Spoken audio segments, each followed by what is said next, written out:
Hello and welcome to this edition of the Star Power Club. I am Aaron Chadbourne, your interviewer today, and I could not be more excited to introduce you to Gina Mays Harris from Davidson, North Carolina in the Charlotte metro area. As you're about to see firsthand, Gina has the passion and the personality that's not only made her a leader in her local market, but has set her apart as a star. Gina, welcome and congratulations on being selected as one of our newest Star Power stars. Thank you, Aaron. I am thrilled. I'm absolutely honored to be here. And it's been a long time supporting Star Power, and I'm excited. Well, you're someone who's been part of the Star Power family for such a while that I'm sure many people might have even thought you were already a star. But one thing that really sets you apart, I know I'd mentioned your personality and your passion. What motivates that passion that you have for your real estate business? I love making the deals. And I love watching the bottom line. But my motivation is my family.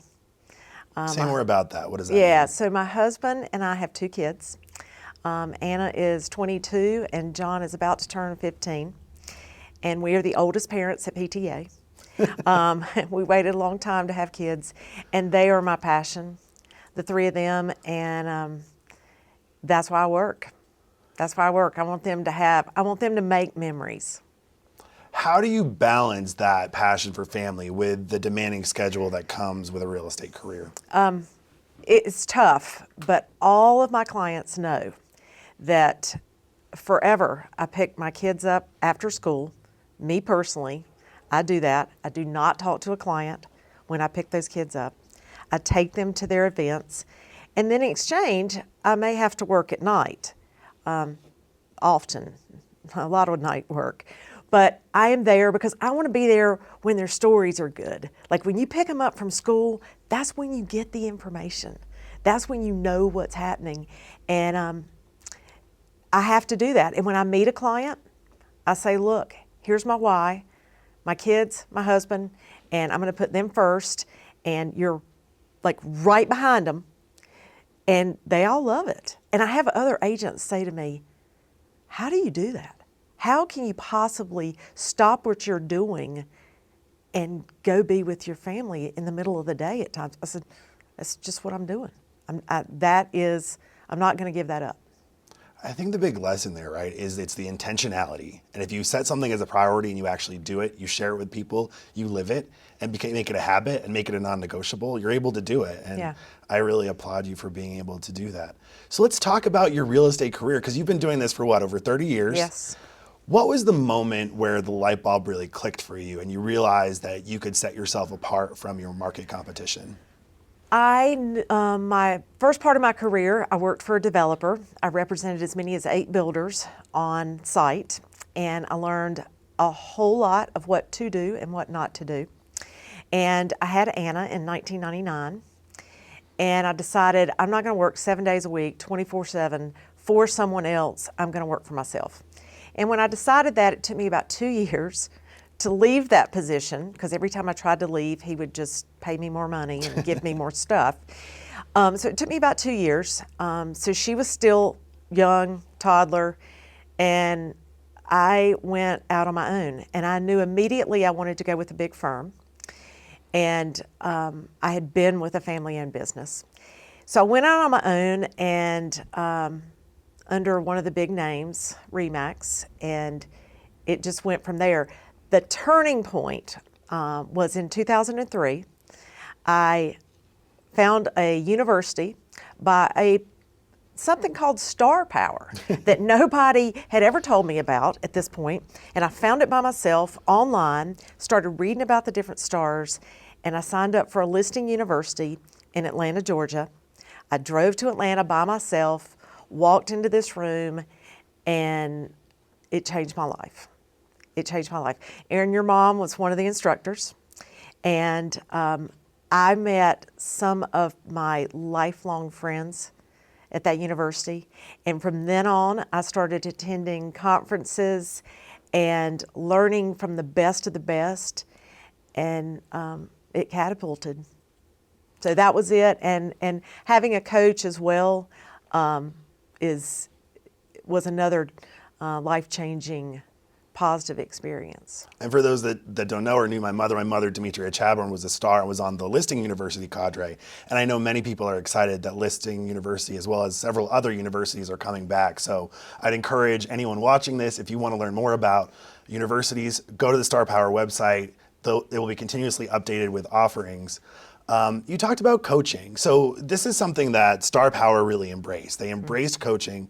Can you talk more specifically about what that means, though? Because I think a lot of people who either haven't had a coach or have thought about it and talked themselves out of it think, well, what's a coach going to tell me that I don't already know? There are a bunch of things I know I should be doing. I know how to hold myself accountable.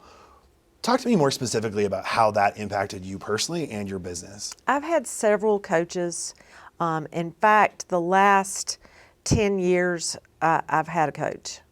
And the reason that I started doing that is I thought, hey, look, all of the good people in any industry have a coach. I mean, Tiger Woods has got a coach. You know, NBA players got a coach. MLB guys got a coach. A pitcher's got a coach. So I hired a coach, and I did not tell my family. The only person that knew was my office manager, and I thought, okay, I'm going to be a guinea pig. Little did I know it opened up a whole new world. Yes, accountability, direction, but being able to focus on what I need to do to make the bottom line, because I am all about bullet points, bottom line. I know exactly how many people I need to be in front of to make a deal, to make the numbers, and know that my bottom line's where I need to be. And I wish that I had done that. I mean, I've done it for 10 years. I wish I had done it at the very beginning. If I had anything to say to a newbie, get a coach, be a sponge for education. So I use something called a triple track, and it gives me the attainable money that I want to make. It gives me a push factor, and it shows me last year's numbers. And surprisingly, I just keep going up and up and up, even over COVID. So tell me more about how specifically you use that. You have these three numbers, you identify them, and then what do you do with them? I break them down per month and per quarter. So I know the numbers that I have to make. In my market in North Carolina, no matter what, I sell 25% a quarter. We are not seasonal. I was not even seasonal during COVID. I just sort of ignored it, put my head down, my chin up, and said, I'm going to make the deals. I know that if in the first quarter, if I'm ahead, say $20,000 on my commission income, I know that that's a good thing. I never want to be behind. But if in any of these years, if I am behind a little bit, then I know I've got to push it up. So with this current market, lack of inventory, it's untraveled waters. I know right now I've got to meet with about 3 times the amount of people that I normally would do in a normal year to be able to make those numbers. Mm-hmm.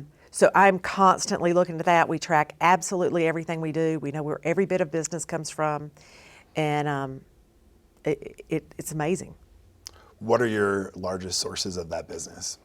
My sphere, past clients, I spent years trying to get the people that didn't know me to know me, and that was a waste. I have a huge sphere, a huge database. I love people, and I can say that so many of my clients I've sold to, not just them, but aunts and uncles, grandparents, their parents, now their children. And so they're part of my family. I mean, they come in and they're part of, that's where, no matter what, I could buy leads, I could throw $100 bills out the interstate. And it's my past sphere, my friends, my family. Well, you also do a lot to stay engaged with your client base. And you have some specific things. I know, like many people, you do pies at Thanksgiving, but there are a couple other specific things you do. Would you mind sharing a little bit about what those different events are? Sure, we do. We do a Mother's Day event, and I started doing this before my mother passed away, and she passed away in 2013. She loved my career, and we take a little bit of spin on it. We have a local candy company. My son loves photography, and he takes the photos, and it's something that now over the years that clients look forward to. We give him photo credit on the back. It's in honor of my mom and now in memory of my mom. And they go, you get an invitation, they have to RSVP. There's lots of details that I can send to anyone if you're interested. And they go to the candy shop, they pick it up. I am not there. I've got a big sign that says thank you so much because all the other people that are coming in on Mother's Day, it costs me less than $200. I know that sounds crazy. And we hit over 400 people. The reason that it only cost me that is because the cards, we've got it down to an art, number one. Number two, a lot of people don't go pick up the chocolates because they don't have time. So they only charge me for what they use. It's huge. That's one thing we do. For the pie event, we do something a little bit different. The event is at my home. They come into my house, we have a reception. If they want to say, hey, good, bye, or if they want to stay for 3 hours, they can.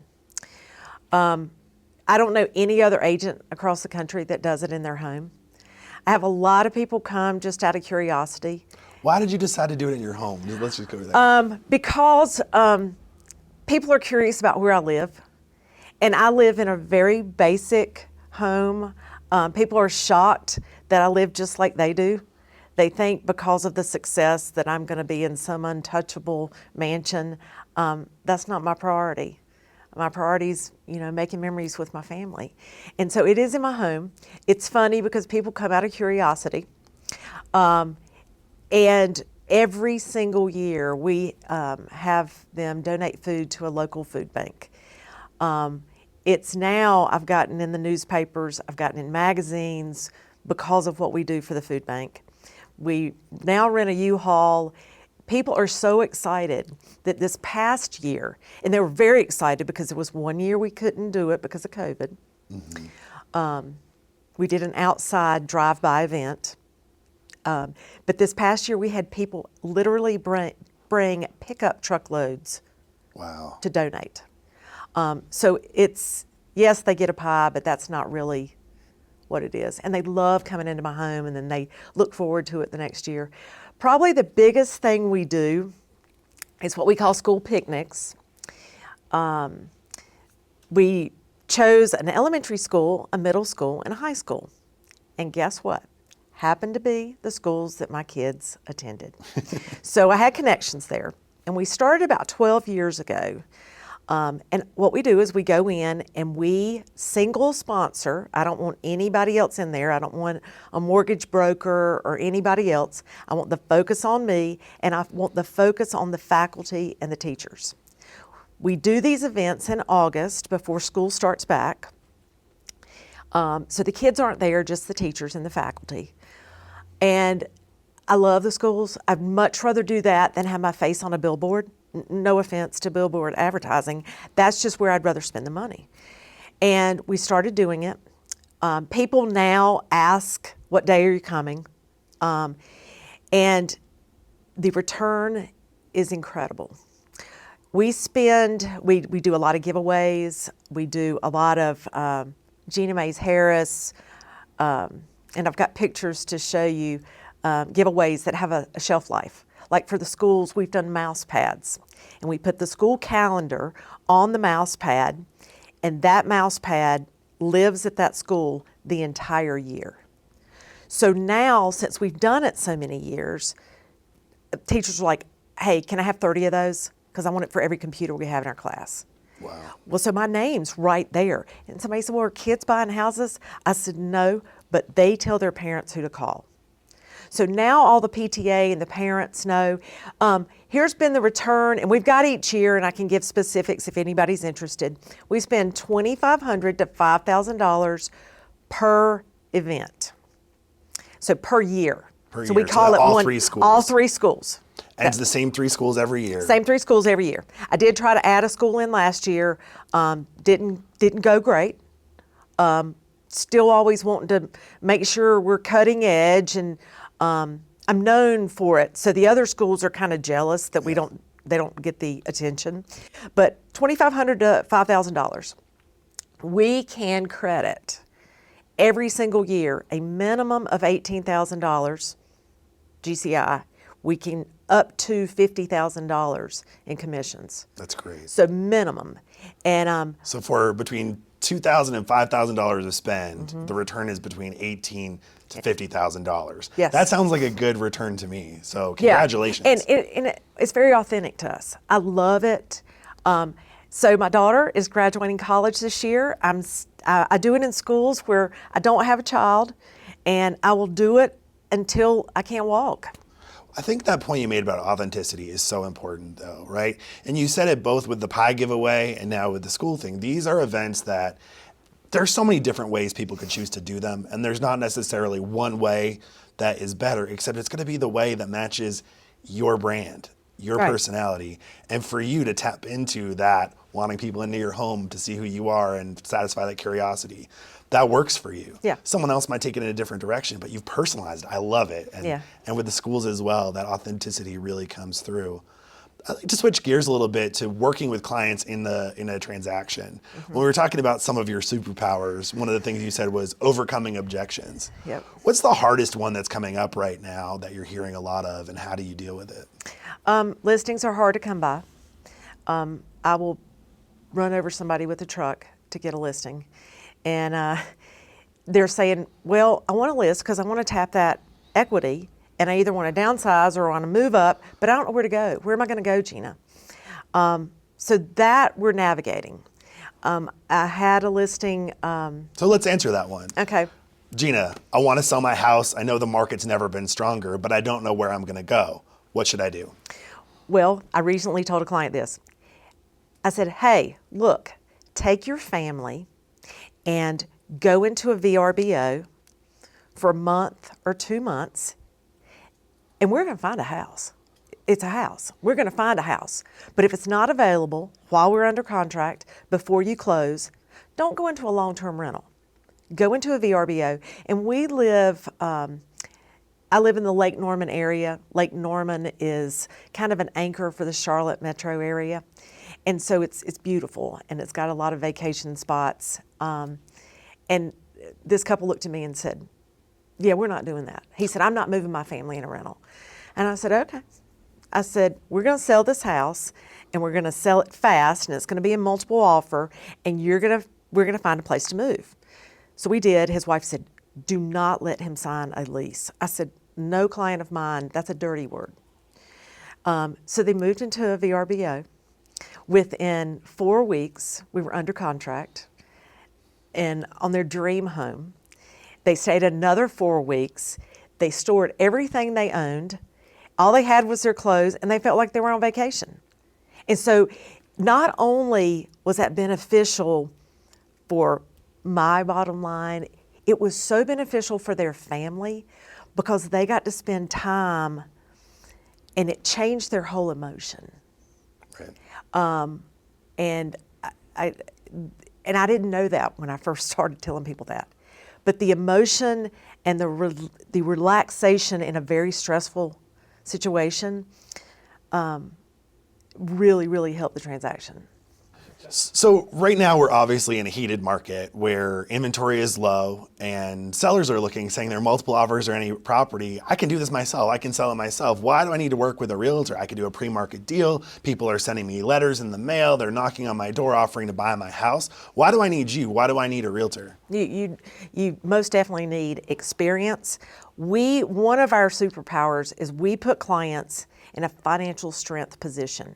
We are in the ditches every single solitary day.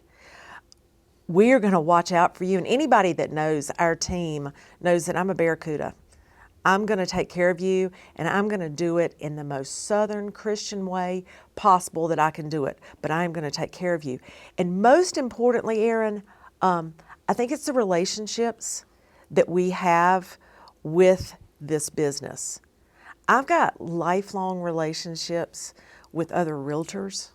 That's how I'm getting deals. They know that I'm not messing around, that I'm going to close it. If you're a for sale by owner, I mean, you do not know what you're doing. And I don't want to self-diagnose. If I'm sick, I'm going to the best doctor that I can get. So if it's the biggest, and usually a home is the largest personal financial investment that somebody makes. I want the best. And I want to be in that financial strength position like never before. And fortunately, people know that. Our reputation's out there. And it's working for us. So you've been in the business for quite a while. You've seen everything. What stands out as some of kind of the craziest things that have happened in your career?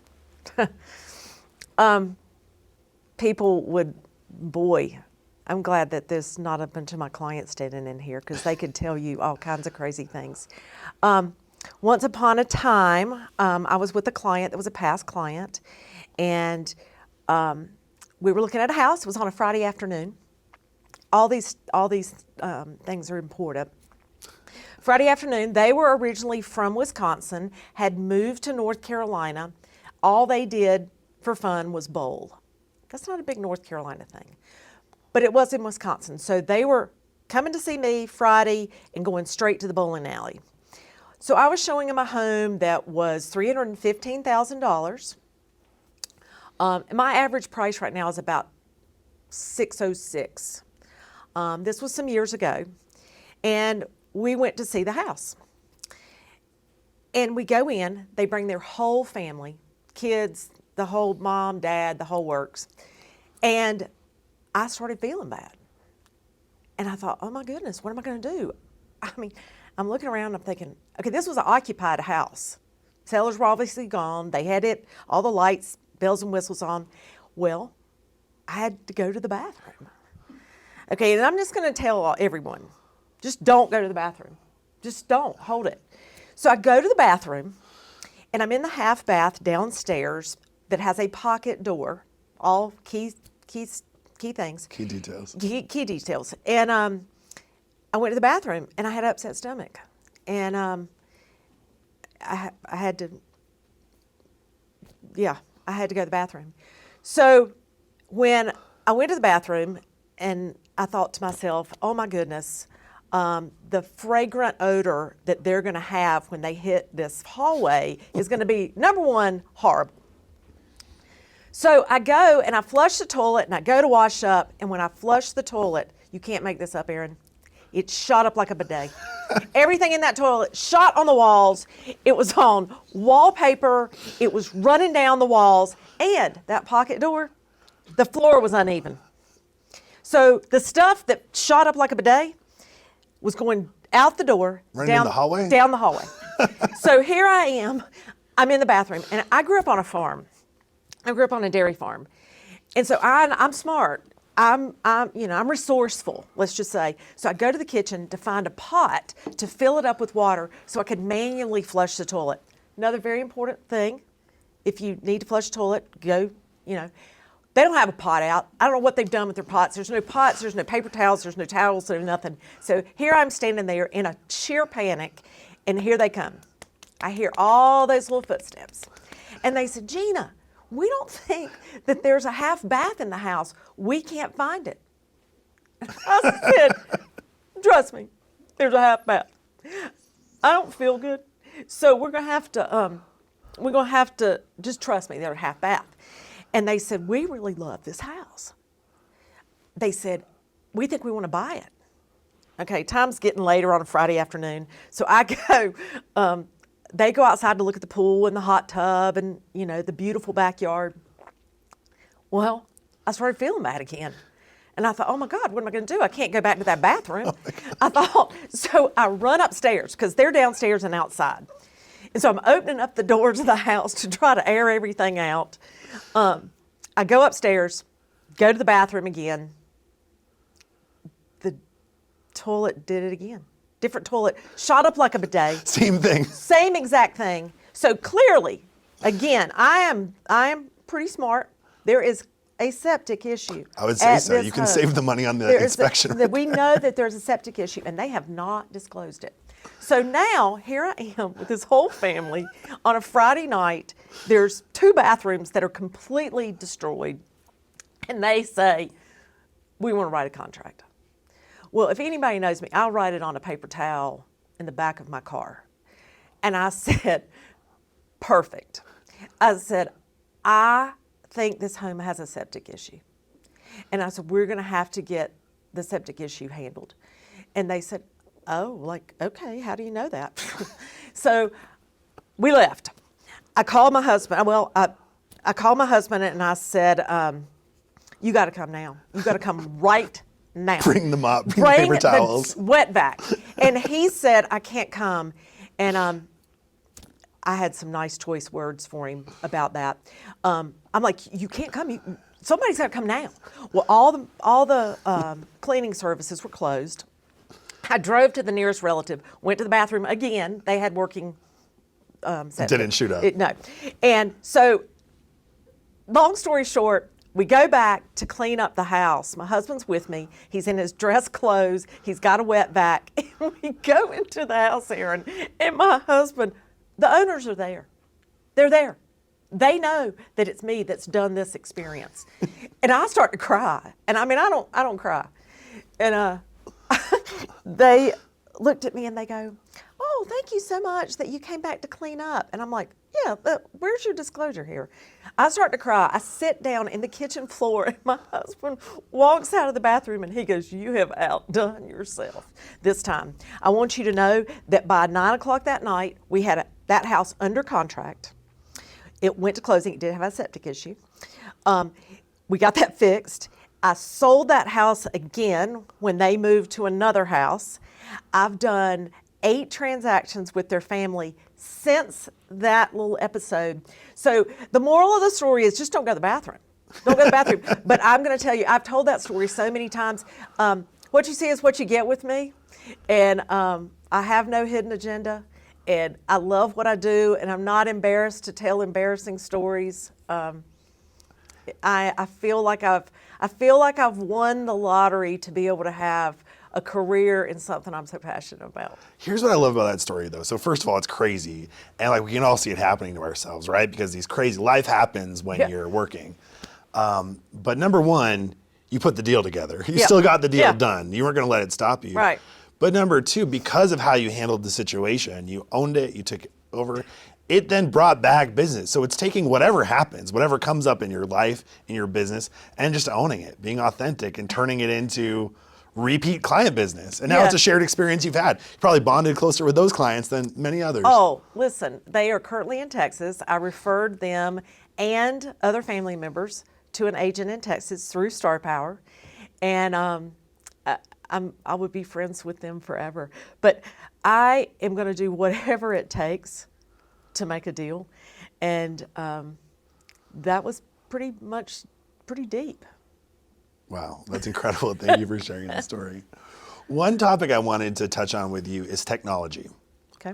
Obviously, realtors are getting bombarded every day with the latest automated system or CRM or virtual tours or whatever it is. And that's an area that in the last 30 years that you've been in the business, things have changed dramatically. How do you think about what you're going to adopt, and what are some of the latest tools or techniques that you're adapting to? Okay, I don't necessarily like change, but you have to do it. You have to grow with what's happening, and I want to do what's best for my clients. I stay true to myself. I do not get caught up in the bells and whistles. I don't buy every little thing and try it for 3 or 6 months. Once we make a commitment, we stick to it. I do not buy leads. We are working with a listing. We just recently adopted it's HomeBot is what, and it is amazing. It's showing my clients. It's something that Market Snapshot used to do with Top Producer. It's showing my clients at a very easy visual how much equity they've got. It's making the phones ring. Again, I am not bells and whistles. We have done things for years in our drip email campaigns. We've got an investor that we had been emailing this guy for 4 years. We got him as an online lead. We emailed him for 4 years, and he called me, and he said, look, my brothers and I own quite a few homes in the Charlotte market. He said, not another agent has had the follow-up that you've had. He said, so I know that you got to be amazing. We listed and sold 12 houses for him. Wow. Yep. And to this day, I've sold one of the 3. I've sold their personal home. So we like to stick to stuff and stay with it. And technology, I mean, you just got to do what you got to do. North Carolina is a due diligence state. And people look at me from around the country and go, how do you do it? Well, we don't have a choice. You know, you adopt it and you do it and you keep going and you take care of your clients. Did that answer your question, Aaron? What I love about your answer is that, number one, there's commitment and persistence. So if you're going to adopt something, you adopt it, and you stick to it, and you follow through with it. And I think that's really the other thing. And I think for a lot of people who may buy leads or may get an online lead and not necessarily know, online leads are a different animal. Oh, yeah. And so they might be tire kicking, they might be serious somewhere down the line, but it takes a lot longer to convert them into an actual transaction.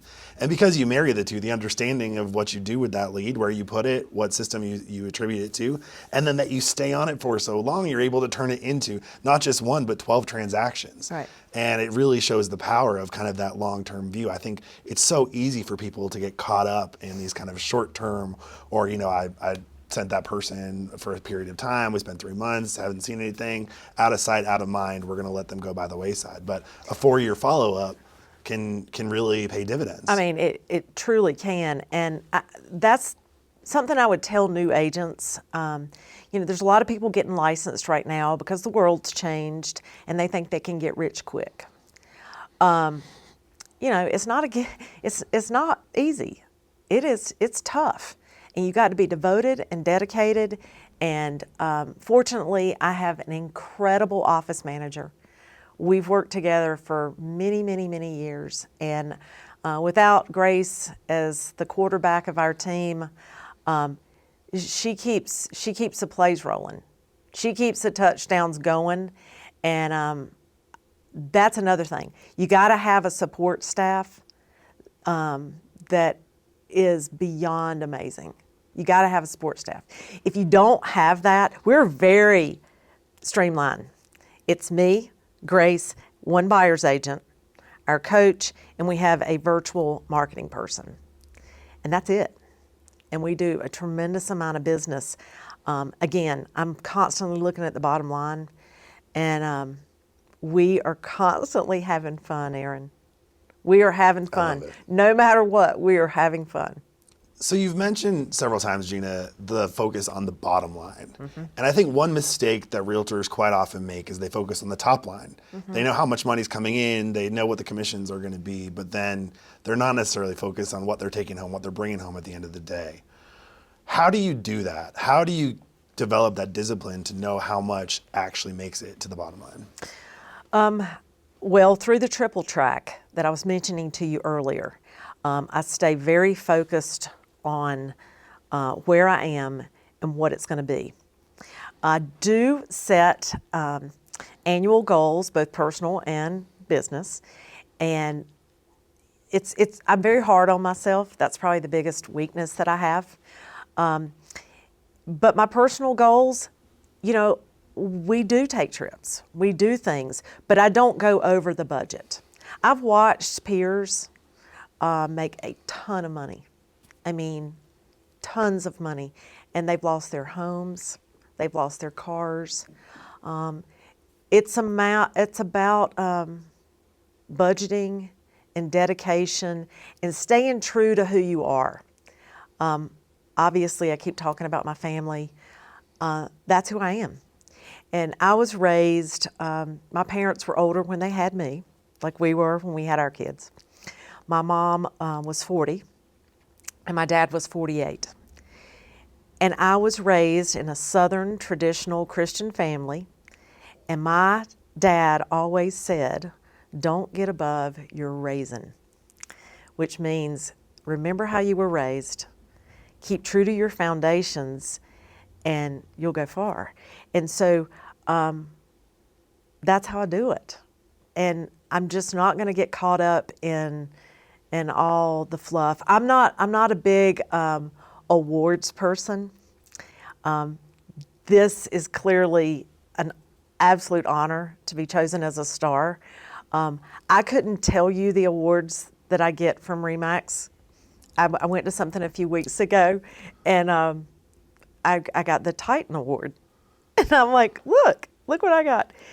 I don't pay attention to that. Bottom line, there's a lot of agents that thrive on that.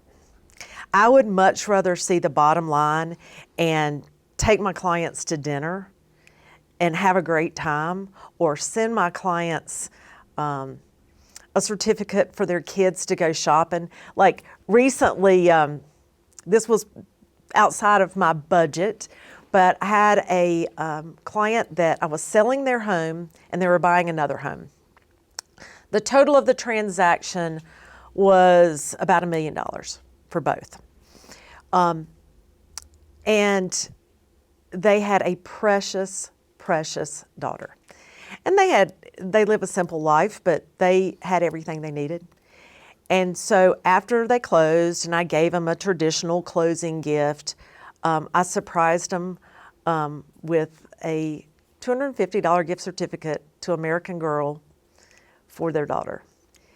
And I can't even tell you the joy from that child, and that child getting online and saying, Miss Gina, look at my doll, look at this. That's what I like doing. I like being able to know what the clients appreciate and staying true to myself. I mean, you gotta stay focused. That's my word for this year too. You gotta stay focused. In 2020, we didn't know what was happening. 2020 was the best year I'd ever had in real estate. I looked at Grace and said, wow, there's no way we can beat this. And 2021, we beat it. Well, I'm so charged up that the momentum is still going. I'm waiting right now to hear about the biggest deal of my entire career. And I am so honored that I've been put on this earth to do this. And I want to help everybody that's interested in real estate. I think everybody on the planet should get their license because they need to know what they're doing. And I think every single solitary real estate agent needs to buy an investment. You need to buy something every 3 to 5 years because you don't know what it feels like to be a buyer or a seller. I promised everyone at the beginning of this interview that your passion and that personality would really come through, and I think it really does. I think it really has. And I think your father's saying, right, don't get above your raising, that connection to integrity and authenticity, it just exudes out of you. It's so inspiring to listen to. So thank you for being so willing to share that. I know you've been a part of Star Power for a very long time. You mentioned you attended your first listing university and then got into conferences. As you went on that journey, who are some of the people that later shaped kind of the way that you approached your real estate mindset or your real estate journey and your culture? Or what are some of the key things you learned from the Star Power experience that you've implemented in your own business? Like I told you, in 2004, that listing university changed my life. Immediately after that, I was introduced to Linda Hall from Fort Mill, South Carolina, who is also a star. And I mean, we became the best of friends. We met at the San Antonio conference, And we started laughing and making memories and learning and meeting more realtors that are successful in the country.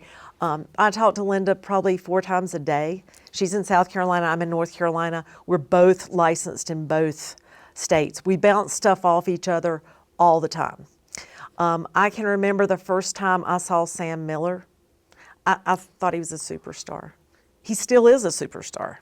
And I'm so excited that Erica, his daughter, is joining their family team, watching her grow, and the ability with the Star Power family to call people. Like, I can actually pick up the phone and call Sam Miller, who was untouchable when I first started this.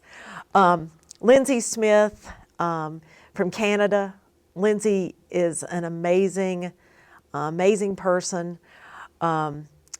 He is doing something that is giving back to charities that I'm going to look into because that's real to me as well. Paula Clark and Orly Steinberg from up north, they love the Southern slow movement that we've got. My family's visited them on vacations when we were up north. I mean, Rob Levy out west, the friendships that I've built are priceless. They're priceless. And what sets that apart and makes it different from other, experiences you have, whether within, I know you're with Remax or within other industry groups. What's different about that? The Star Power family is all about sharing. So nobody's afraid that if I share something, she might make more money than I do. Within your own real estate company, there's a lot of competition. But I think that people that are strong and more true to themselves want the best for their friends. And that's the difference about Star Power. They want the best for all the other people attending Star Power. I'm so excited. I've got a couple agents that are heavy hitters that have never been to Star Power, and I hope that they'll come to the conference this year and become addicted like I have. The universities, I went to every single university, and I hope all of them are brought back, whether it's slowly or immediately. It's a passion, it's a heart like no other. During the break of Star Power, after we lost Howard Brenton, who was dynamic and so funny, so freaking funny and transparent. That's what I like. I was honored to help Patrick Lilly with gatherings of agents and like minds and big hearts. And I can't thank Patrick Lilly enough for what he's done for this industry.